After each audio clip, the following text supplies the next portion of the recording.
Hello, and welcome to another episode of Scavenger Life. This is episode number 449 at scavengerlife.com. Welcome, everybody. Welcome back. A week ago, we reposted an interview with Troy, a.k.a. T-Set. Yes. Because I interviewed him, or we recorded a conversation today, which we will play next week. Yes, so we're catching up with him again. It's good because he is really into numbers, and I like the way he approaches business, so it's going to be interesting, and we had a lot of good conversations. Good. One of the things is eBay. eBay. That's what we're talking about. eBay is 25 years old this year. Oh, it's their anniversary. And that's really old school for an internet company. Yeah, you know, it's amazing. Most companies that started way back when are not around in its current form. eBay really is kind of, still they've weathered the storms. Doing what it's doing. And it's interesting. I don't know a lot about how corporations work or all that stock market stuff, but I was checking out like they will post, because it's a public company, they post their profits and stuff. They're still like a profitable company. Yeah. They make billions of dollars. They don't have a loss. It's really interesting, but there was like talk this week of some firm buying them out. And I don't know, I feel like the vultures are like circling. They want to buy eBay up, break it up in different pieces, because, eBay is a bunch of different little companies, StubHub and Classified Business and eBay Motors. I think they sold StubHub already. Did they? Yeah. Anyway, I don't know. I know they sold off PayPal, right. So. And what does all that mean? I don't know. I don't know what that means to people like us, Yeah, what does it mean? And Troy and I were talking about, the changes that happen to any business. I mean, you and I have talked about eBay changing, our experience with it versus what it was like in 1998 versus what it was like in 2008 when I got involved, and now what it's like now. It's different, and these are how it's different. Yes. Let's talk about it. These are all hypotheses. Number one, there are more scavengers now. Do you feel that way, that there are more people out there looking for stuff to sell? Yep. Yeah. And I think it's because of mobile phones. Yep. It is absolutely because of that. That's why. Like, I remember when we were starting in 2008, it would be almost crickets. And you could go to a place and shop it, come back 3 weeks later, and it didn't feel shopped, Yeah. Like, you could let that store kind of build itself up. And now it's so common to be in a thrift store and see some guy or gal with their phone, and you can just tell they're they're checking something out, Yeah. The other thing that changes is that stores are smarter now. They're more savvy, especially the more like commercial, like Goodwill. I mean, it's funny, I'm saying they're commercial, but they're totally a conglomerate business. They're, the idea that they're like nonprofit is silly. Yeah. But they're smarter now. They know that stuff that they have, they're pulling out stuff to sell online. They sell it. They don't even, some of the smaller Goodwills sell on eBay, but some of them have their own auction sites. They sell they sell books on Amazon. Right, yeah. I mean, they're like, why would we not use this marketplace? Prices are higher. Yeah, it makes sense. And, there are stores, I mean, I still see this, where stores print out prices from eBay and stick it on something. Well, I used to joke about that because that was kind of a rare, funny thing that would happen every now and again. I think nowadays... all the time. I think nowadays they don't even print out the eBay thing. I just think they go... I mean, there's a thrift store we go to, and if we find something that doesn't have a price on it, she'll actually pull out her iPad and look it up on eBay and be like, oh, it sells for $30 on eBay. Maybe they give us a $25 price on it. But, eBay is becoming the way to price things, right. The other thing is that buyers are shopping on sites other than eBay. Troy and I were talking about that there are. And that's really only kind of been in the past year or so that I really feel like these like mobile apps Facebook Marketplace has become more common, Poshmark, I think it's funny though, because like I feel like in other places like Facebook, I don't know if it's because we're not in a city, but man, those postings are so junky. It's just like there's barely any information and there's a horrible photo and you're like, what am I getting here? Yeah. So I tend not to shop on those places, but and then another change is people who are donating, I think, are getting smarter. Yeah. I think, and this is something people I don't think we talk about much, is I think instead of like the default, let's, do spring cleaning, let's like take a whole truckload of stuff, drop it off at Goodwill. I think people are getting smarter where they're like, well, I could just take pictures of this and sell it on Facebook, Marketplace. Yeah, easy. I might make $50 or something, Yeah. But so I think we're not finding those things at Goodwill. Someone's already like, oh, I'll just take photos and people will pick it up from my house. Right.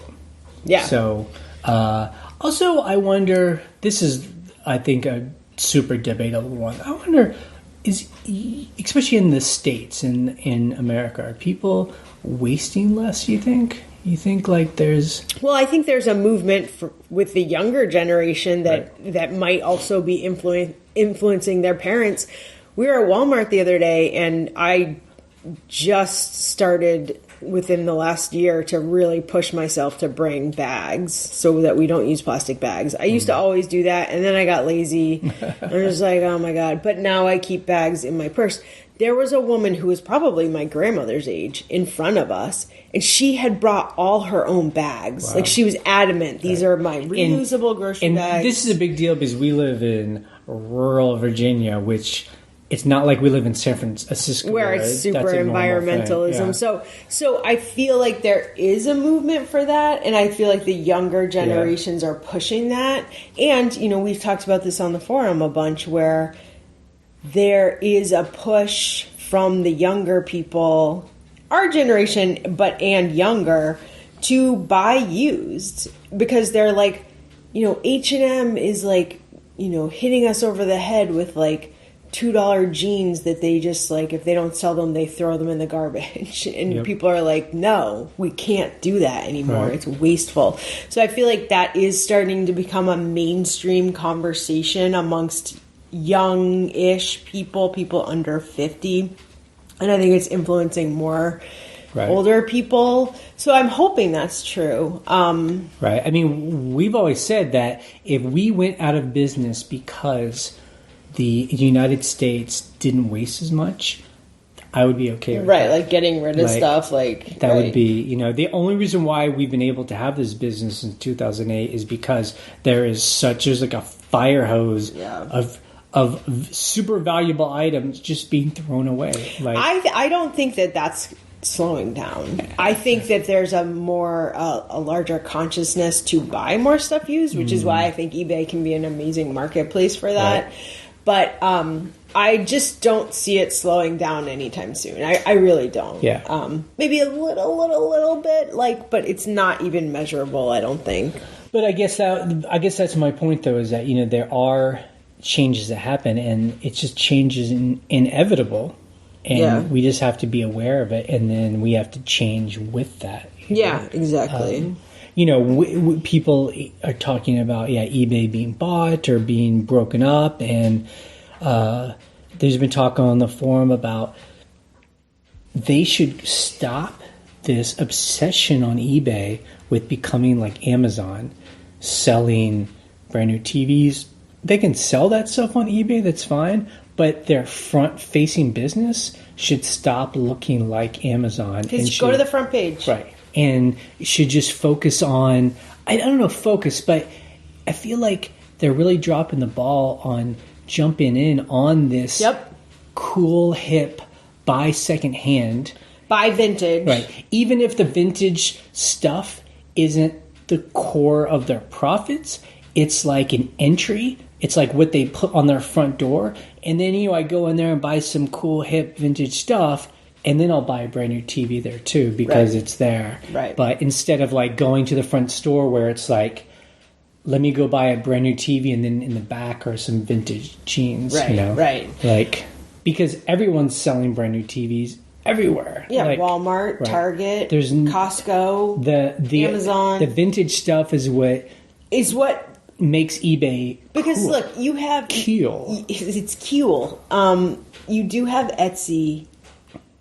I'm trying to think of, like, if you talk to someone on the street, like, if we just went up to our neighbor who doesn't know we sell on eBay, whatever, and you're like, if you were looking for this particular item, where would you go? Yep. They'd probably say eBay, yep. right? Yep. So why don't we make that more of a thing? Like, we've been saying that forever. We're like, that's what eBay's known for. It's special. We'll see. I mean, eBay has gone really whole hog for a long years now on trying to compete with Amazon. So we'll see if that changes. Here's what's hilarious to me. What's hilarious?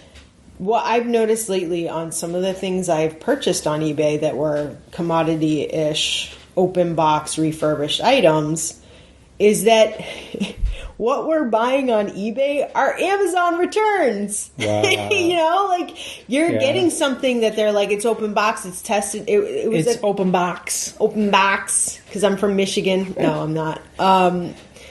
And so isn't that weird? It's like eBay's commodity items are literally Amazon leftovers. Right. So, which is kind of cool, because I'm like, I'd much rather pay a cheaper price for an open box item that Amazon could not, get rid of.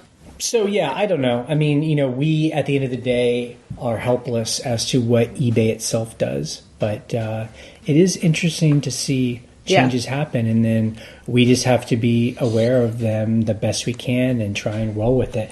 I know what we do is that I try and just learn from other people who sell, who seem smart, who seem to be doing the right thing, and we borrow what works. Them. Yeah, I mean, we basically borrow that works for them to our way of doing things. Well, I think a good example of that is just honestly stuff we've learned over the years, like hiring helpers or doing inventory, stuff that's like definitely background. Like, none of my buyers are knowing any of that or seeing any of that, but learning from other people who are like, yeah, just get someone to help you take photos. And we're like, what? Right. Or build a building and put all of your stuff in it instead of having it in your house. Or in like 3 storage units that you're paying for every month. But like I said, not everything will work for us. Like we talked about it recently, free shipping. There are some people who I admire who are like, they ship for free. And, I'll be like, why do you do that? Give me a logic. And they'll say, well, here's the numbers broken out, If I just add in $5 per item, blah, blah, blah, it works. Yeah. And then we tried it and we're like, this is horrible. That doesn't work for the kind of stuff we sell. And our sales didn't go up, so it didn't seem worth it. So, but we were willing to try, and that's the whole thing. Things change, you try things work, things don't work, and you just try. And the worst thing we can do, and the thing that will scare me sometimes and keep me up at night, is that I think, are we trying to force eBay to be something it's not? Right. And that's what scares me, because I think that's when I see people that have not done well on eBay, it's because they keep pushing a way of selling on eBay that just no longer works anymore. Interesting. Yeah. You know what I noticed? Because I buy stuff on eBay all the time. Whether it's to resell it, which is rare, but it does happen, or just supplies for our rentals or other businesses, this business, whatever. There are so many sellers that still have one photo up at the gallery and then serious 1999 HTML code at the bottom with 20 photos. Right. I'm like, what is going on? Right. So anyway, talk about trying to force eBay to be something that it's not. Right. Old school sellers are still at it with that HTML embedded. And I will say, if you're buying from them, it means it's a really good deal. Yeah. Well, or it's a thing that you want. Right. I mean, it's just funny to see that where you're like, oh, eBay totally is hiding the description from everybody. Yeah. Almost on the desktop too sometimes. Sometimes you really have to search for it. So it's it's amazing to see there are people who are still 10 years ago. Yeah. doing the same thing. The other idea I had this week that I have to remind myself is that scavenging is a habit, Ryan. It's a habit. It's like a muscle that needs to get worked out, you know? Yeah. And I think that this is something I just tell as myself, like, yeah, I mean, scavenging, it's almost like you always have to be doing it in some form. Which I think we are. Yep. I mean, I don't go out in the world and not pay attention or not. I mean, we went scavenging this week, like major, so. Yep. But I'm just saying though, like that's something that I always have to remind myself that it's a habit, it's a muscle, it's got to get worked out, you know? Yeah. And we try and do it the best we can, you know, even with all the other stuff we're doing. Yeah. We have to go out, look, try and find cool stuff. Yeah. Be cool.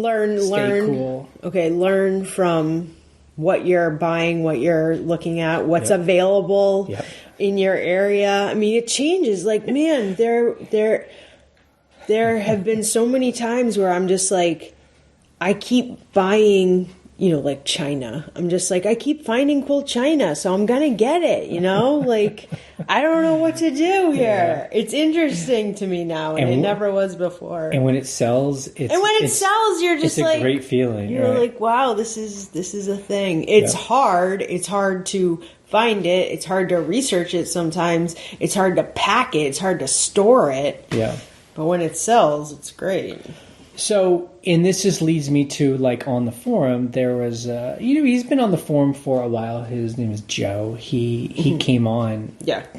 And he was like, I'm quitting. I'm done. Joe Mez. Yeah. He's like, I'm done. I'm not going to, you know, he was like, eBay. For real done. He says, my sales are tanking. I'm not enjoying it anymore. Yeah. I'm just done. I think he's also retired, so it's not something he really depended on. It was like a side business. I think, I don't know. But, you know, and it's like, I get it, you know. A good number of sellers have talked about their sales tanking recently, and that's just a choice. You know, do you keep pumping time into something maybe you're not enjoying anymore?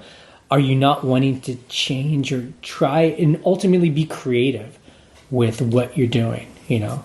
And that's a question each of us have to answer, you know? Yeah. Because, again, there is no guarantee to any of this stuff, you know? Oh, I've definitely been feeling that for anything. So, let's talk about our week on eBay. We bought a new label printer. Yes, I bought a Rollo. I had the Dymo. It wasn't the Dymo 450. It was the smaller one that took the 2-inch by 7-inch labels. They're like these long, skinny labels, which was cool. But it would only print USPS labels. Like, that's the only one that it would format for. So if I did FedEx, or if you bought a label off PayPal, it's automatically a 4x6. So I was like, you know what? I'm just going to get a 4x6 printer because I need it for other reasons too. This other business that we're trying to do kind of needs that size. So I'm like, I'll just do it. I bought it on Amazon. I set it up in like 1 minute. Cool. I love it. Yeah, I feel like when we were first starting to do it, like the Zebra printer, I think is what we had tried. It was a while ago. It was a pain in the 6 years ago. But they didn't have Mac drivers. I feel like those label printers were still relatively new. And no, it's not that they were new. They were just PC based. It was just like you can only do it in PC. Right. Period. End of story. Because it was kind of built for like guys that had like a warehouse business. Yeah, exactly. And then I feel like it's recently that, you know, in the past several years, that online sellers are becoming popular, and these companies are now making like the Dymo and like the Rollo. It was cheap. It was like what, 100 and it was like $150, which, you know, look, that's not a little bit of money, but I was kind of like, you know what? When I have my helper here doing shipping and I'm like, okay, FedEx, you have to print on this piece of paper and literally cut it because eBay, like, whatever with their formatting. But nowadays it's plug and play and it's great. Yeah, so Rollo, I think, is like, you know, it's not made by Dymo or Avery or any of those like big manufacturers. It's made by the Kenny company. Like the Rolos? Rolo. No, that's spelled different. Oh, okay. Rollo. I know, it's funny. It's that name. I keep looking at it thinking it's a candy. But they're like a startup. I don't know who they, but it's awesome. Yeah. And the labels look really good. The 4x6 labels they're pretty cheap, so I'm happy with it. Good. Yeah. And so that's awesome. I also, it was like the week of buying new printers. I have a Brother printer, a laser printer that I love. But I really wanted to be able to print double-sided because there are things that you and I do that I'm like, I just need these to be... Like, we sent out the neighborhood newsletter for the year. Because so nerdy. It is, but it was like, yeah. You know, there were 120 of them and they needed to be double-sided. And I was like, I just want a printer that automatically does duplexing, which is double-sided printing. And there was one on Amazon. It's a Brother. It was a refurbished one.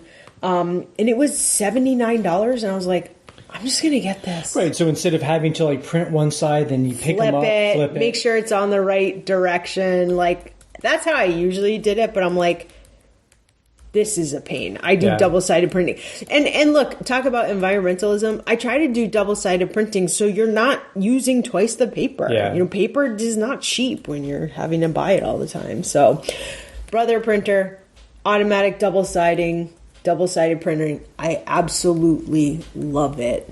So it was the week of buying new printers, and I love them so far. And I'm going to reuse the other printers. I think I'm going to sell my Dymo, and or maybe I'll trade it if someone wants a Dymo on the forum. And then we had a busy week. Our helper was taking pictures. You know, we went to that auction a couple weeks ago. We actually had quite a bit of stuff. We still have quite a bit of stuff. We also went to a really good thrift store that had just an amazing amount of stuff. And it felt like the old days where we actually went back twice because we couldn't get enough the first time. And we it was like too much to get. And then a couple hours later, we're like, let's go back. So we really had kind of like a plethora of stuff for her to take pictures of. Yeah, that was good. And you've been good getting it up online. So I was even listening this morning. Yeah. We have a walking desk, a treadmill that has like a desk on it. So just list on eBay while you exercise. That's what I do so that it passes the time. And then this is before we talk about our numbers. You have this on our little thing here that there's a way to find hidden money. What is this? Oh my God! Last weekend, my sister texts me. I half read it and I was like, "What did she just say?" She's like, "There are websites. I'm sure there are people listening who know about it that are like, yes, there are state websites where you can type in your name." And it tells you if you are owed money by whatever entity, whether it's a former employer, whether it's a tax return and then you moved and then they couldn't find you. Or some bank account that you forgot to close. An old bank account that you didn't close and there's like some money left over. And then I don't know if the state takes it over. It's still in the bank account, whatever.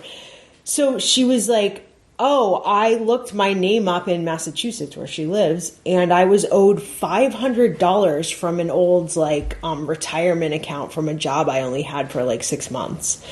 So I became obsessed with searching every state we've ever lived in to be like, did I leave money in a bank account 20 years ago? Did we have any money in account? I had money in New York State because we lived in New York. They did not tell me how much it was. Some states, some websites will tell you how much money it is, but this was unknown amount. So it could literally be $1. I had an account for, it said $50 or less back in Texas from 1993 when I was just out of college. You were working at a grocery store or something? I was working at a grocery store. So, and so the website is unclaimed.org. Yes. And you go there, and then the process is, it's kind of different for every state, but I still need to do this for Texas, where you have to, upload your ID and your social security number. You have to prove who you are. Yeah. Because the funny thing is, there are people with your exact same name, same middle initial, same name, that you're like, I've never lived in that state or at that address. But you were so obsessed, is you were taking friends' names and looking them up on your friends. I was looking at so what's funny is my sister did the same thing. She was like, "Oh, I looked up everybody I knew so I could tell them if they got money." Like my mom had money left over at an old bank account, like when she moved from one place to another. Because wouldn't you want to know if you're like, you have money in It's like there's California. all this like sleeper It's money out in the world. And so you're looking in Texas, and I had looked in Texas also after you had found that money just to see if there was like anything you missed. And man, there are people out there that are owed a lot of money. Either they died or they just don't know it's there, like thousands of dollars for like mineral rights and stuff like, especially in Texas, So it's fascinating because it's public information. Right. So you can see like people who have these bank accounts that they never closed. And so, yes, as a scavenger, you're like, do I have money just sitting there? Tell me, we found that one account of $50 that I need to send information. Yeah. How about you? Are you getting that money? Yeah, they said because it was my social security number matched up that they're sending me a check in the next week. Did you have to upload anything else, or you just sent them your... No, they just... So they didn't ask me for confirmation, but they might send me a letter for confirmation. Okay. But they were like, okay, you claim this. Cool. Maybe because my social matched. But yeah, I have no idea how much it is. Hopefully it's more than $1. Yeah. I mean, hey, something, right? It's not nothing.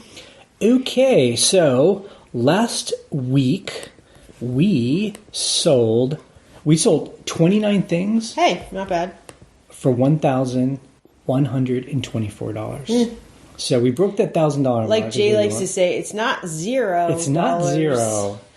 It definitely is not slow. Our sales are definitely down from a year ago, for sure. And if you want to hear us talk more about that, tune in next week when I talk to Troy, because he had a lot to say. Mm-hmm. He's really into like predictions and projections, so that was interesting. So let's talk about some of the things we sold. The cool thing is we were selling some like higher dollar, like $100 items. We sold this like piece of like outsider art, like kind of a painting. It was like a painting on wood. It was great, $100. Like I'll take it. It's such a great piece of art. You're like, what is? It's definitely thrift store, but you're like, where else would you find this? Yeah, it's like one of those. I mean, again, oh my God, people, please don't. Oh my God, people, don't let me hurt your life here.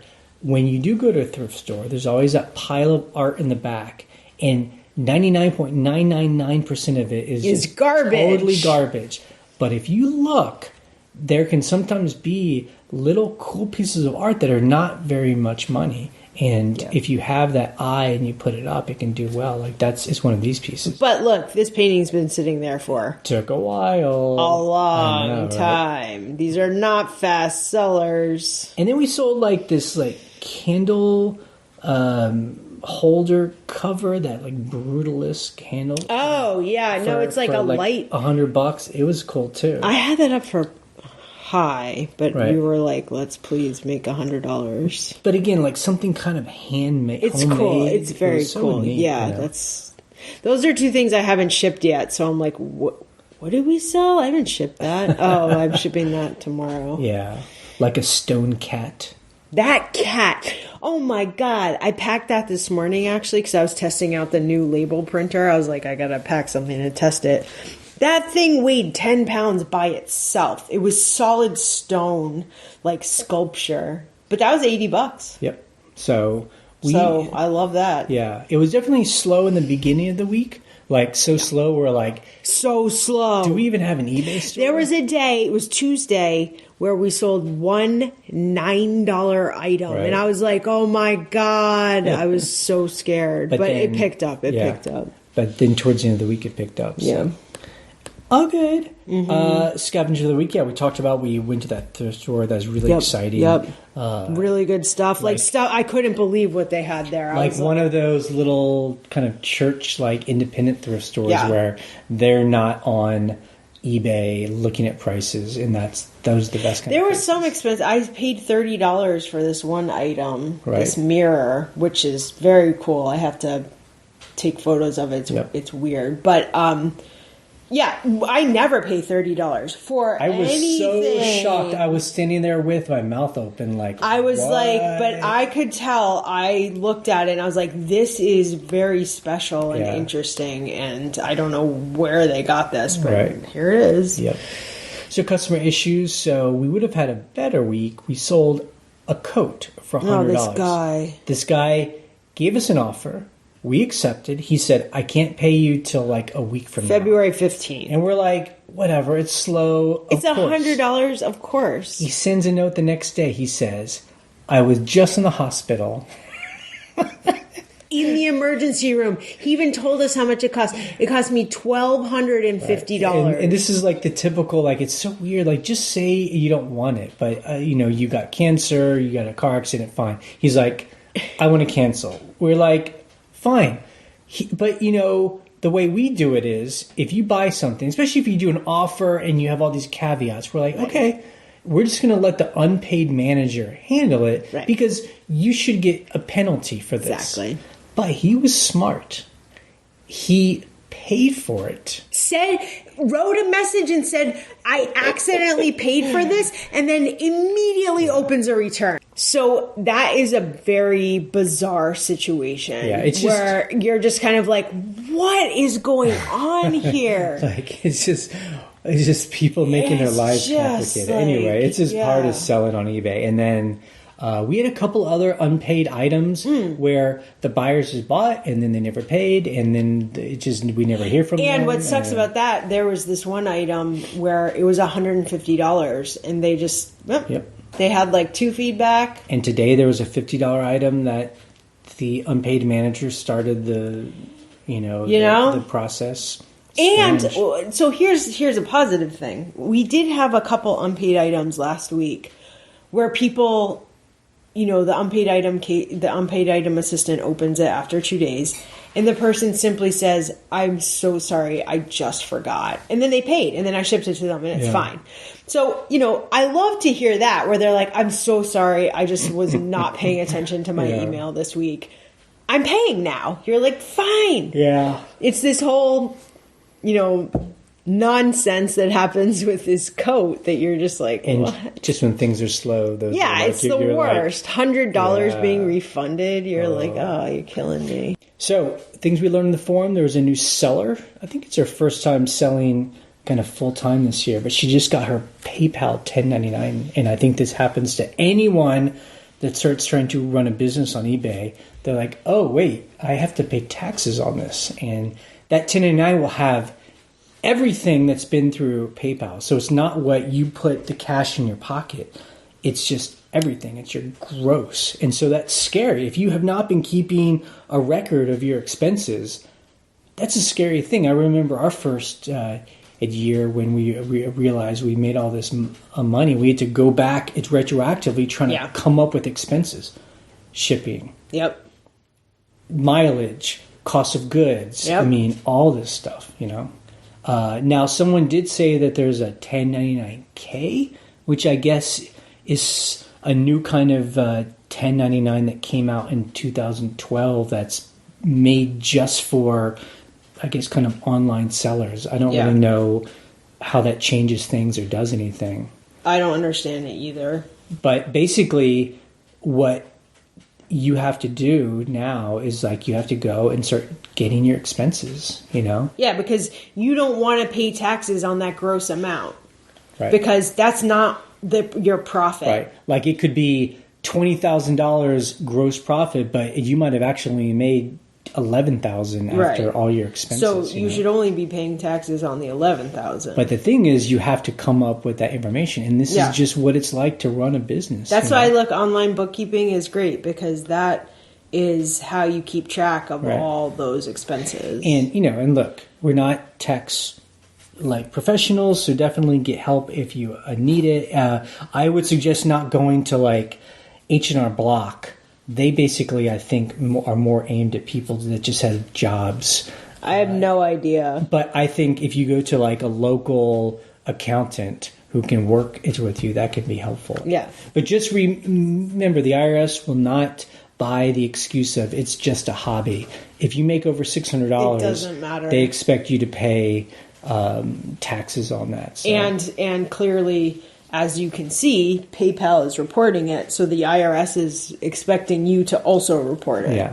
Yeah. But the good news is that if you just set up a system, that's why we would talk about, as Ryan does our numbers at the end of every month, where you take all the money we've spent and you put them in different expenses, then at the end of the year, taxes are easier. In quotes, easier.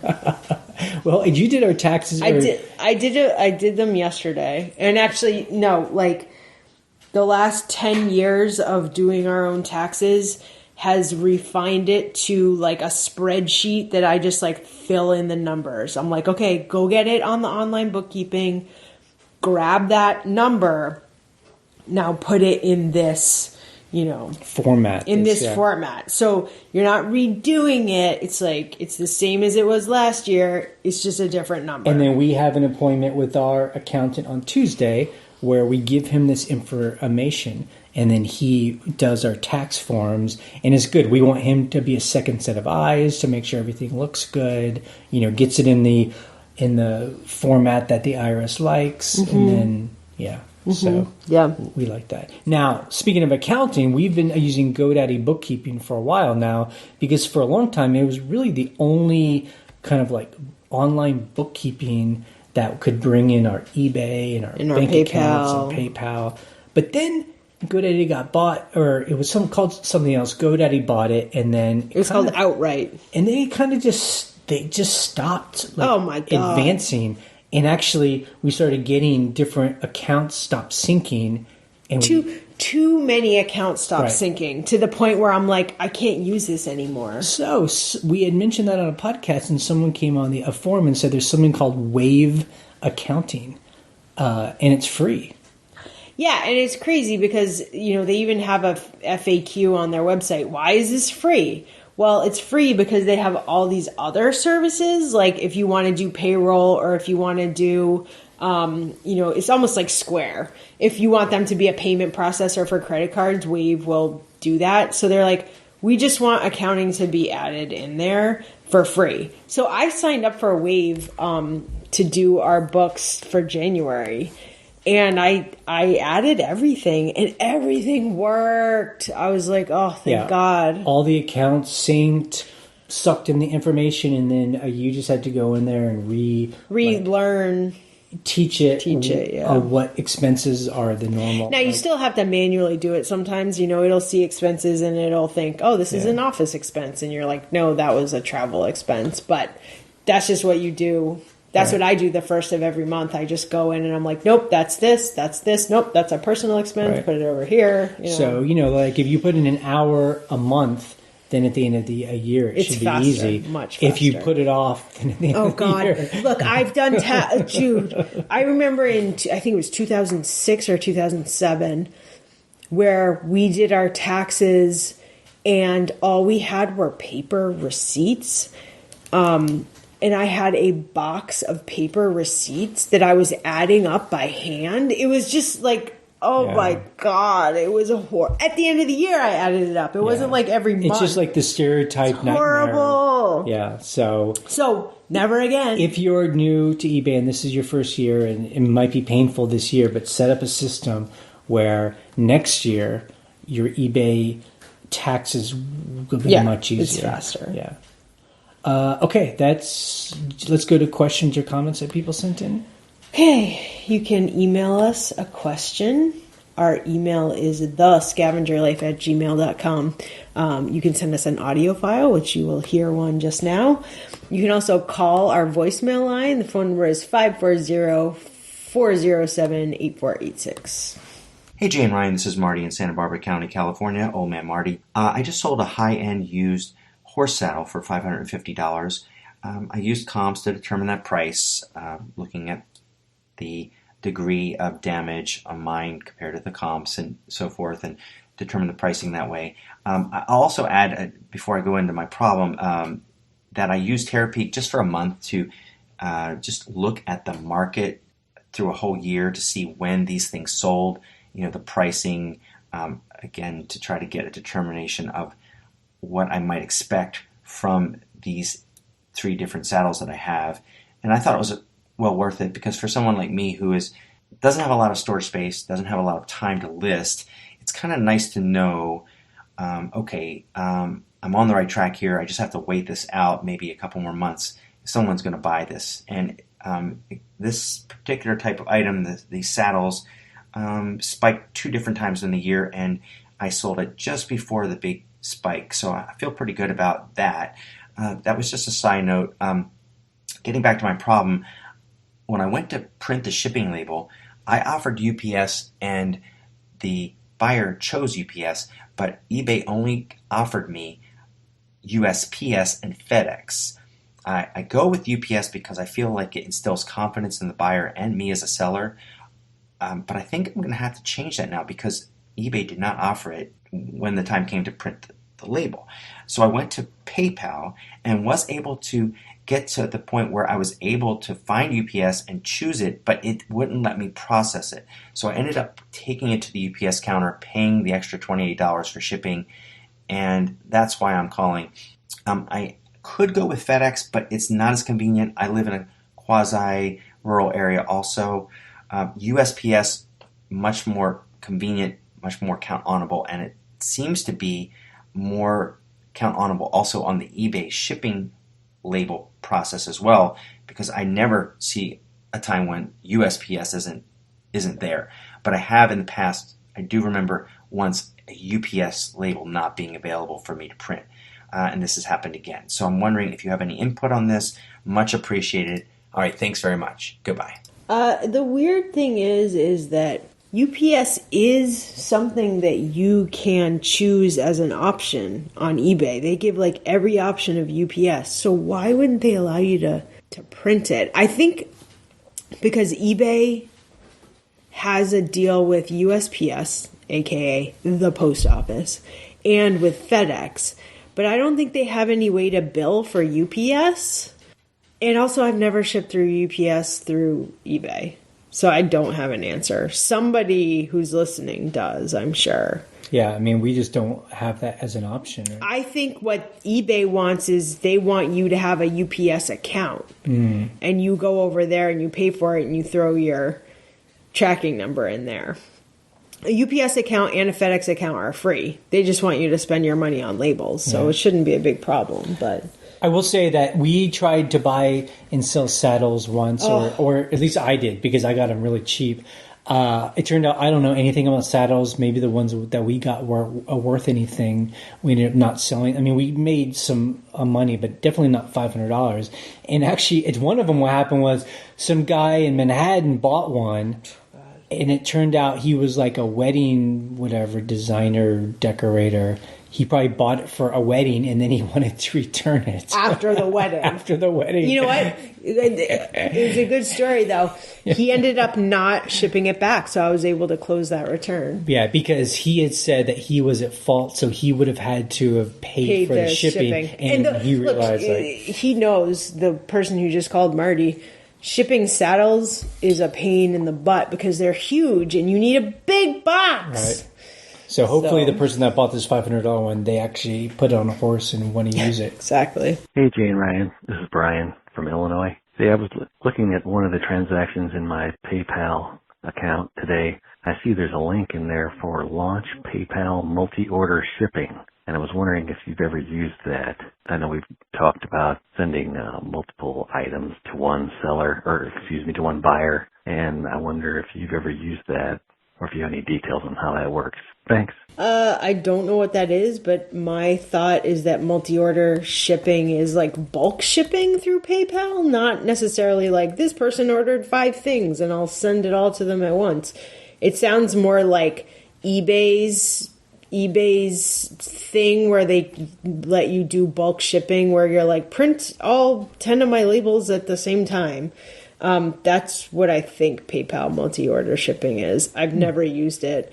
I only use PayPal labels if eBay's being wonky and I need to just ship something, I'm like, okay, I'll do it on PayPal and just input the number later. Yeah, if anyone knows more about that, then let us know. I think what we're the problem he's talking about is when someone combining shipping, and eBay doesn't allow those combining shipping very easily. So yeah, I don't know if that solves a problem. Hello, Scavengers. This is Elizabeth at Castle Rock Emporium. I just had a question about this sales tax thing. It occurred to me that, yep, they're collecting it for the states, making it really easy for us. We don't have to do it. But then they also must be taking it away to give to the states. So on my PayPal, I went on, and on the comma separated value spreadsheet, yep, there it is, tax collected by PayPal minus $2.81 or whatever it is.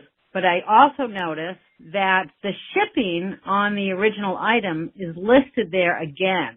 So be careful that you don't total that column for your shipping costs for the year because it's doubled. The shipping amount that was doubled is the shipping I received, not the shipping I paid. Just a heads up, wondering if there's something screwy with the sheet or another way I should be downloading it. Thanks for all you do. Bye-bye. Okay, so since I was doing my taxes yesterday and I was looking at PayPal and looking at my PayPal, 1099 and thinking, yeah, the sales tax that eBay's been collecting is going to show up in my PayPal and I need to deduct that. And it's a weird system because it's hard to reconcile that account when they collect it, it comes in, and then eBay takes it out. So you're like, is PayPal telling me that I have like a zero tax collected? No, I don't think so, because anything that comes in is getting recorded. It's not anything that's coming out. So you have to figure out how to add that up. How much did PayPal collect in taxes that eBay sucked right back out so that you can take that off your gross? And it sounds like you downloaded a CSV. I downloaded a PDF and just there was a total, but it was only for December and it was supposed to be for November. So I don't really know what's going on. So yeah, I don't know. It sounds like the CSV is messy. You might honestly have to do your own spreadsheet and add that up and subtract it. It sounds like it's just not worked out yet. I'm hoping that when managed payments starts, that we never see that. It's like they collect a tax through not even through your payment. They just collect it through their own payment processing. We don't see it. We don't have to reconcile that in our accounting. PayPal, not so much. You are paying a fee on that tax and they are sucking it right out and not giving you very good accounting. So it's a little bit of a pain, but yes, what Elizabeth is saying is right. Just go look at that and make sure you're adding it up correctly so you can subtract it. All right, that is it for this week. Thank you for being with us. Go watch my other podcast, shampooandbooze.com. I just uploaded one this morning. Yeah, it's cool. It's fun. Talk about design and Airbnb rentals. Okay, this podcast is ending in 3, 2, 1. Bye. Such a free trash.